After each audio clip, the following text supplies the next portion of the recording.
Shalom, salam kemenangan, salam damai sejahtera buat Bapak Ibu Saudara yang dikasih Tuhan. Puji Tuhan, hari ini kita sampai di hari yang ke-22. Hari yang ke-22 di dalam rangkaian 40 hari hidup dalam Mazmur Tuhan.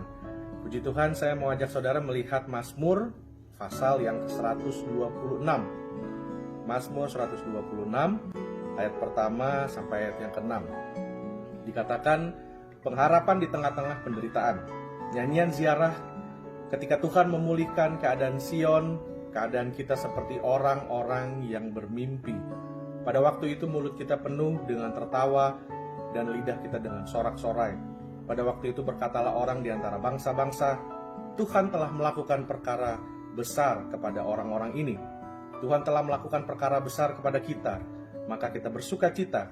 Pulihkanlah keadaan kami ya Tuhan, seperti memulihkan batang air kering di tanah Negeb.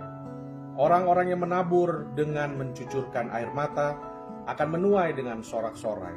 Orang yang berjalan maju dengan menangis sambil menabur benih pasti pulang dengan bersorak-sorai sambil membawa berkas-berkasnya. Saudara yang kasih Tuhan, pujian atau Mazmur 126 ini juga sudah ada pujian dan nyanyian yang sering juga kita dengar. Tetapi pada hari ini saya sekali lagi mau mengajak kita semua untuk tetap bertahan dengan mempunyai pengharapan di tengah-tengah penderitaan.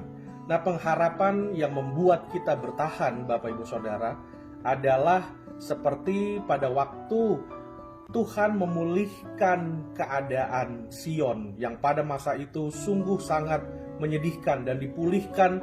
Tuhan merubah segala situasi.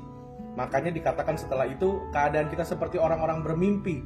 Nah, Tuhan yang mengadakan perubahan menurut jam dan menurut waktunya Tuhan, dan seolah-olah semua ini seperti luar biasa orang-orang yang mendapat pertolongan Tuhan. Karena itu, saudara dikasih Tuhan, hari-hari ini mari kita terus bertahan di dalam pengharapan. Karena sesudah kita bertahan dan di dalam kita bertahan di dalam pengharapan, maka Tuhan akan menyatakan mujizatnya dalam hidup kita.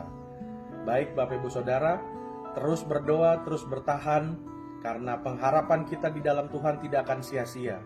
Kita yang menabur dengan air mata akan menuai dengan sorak-sorai.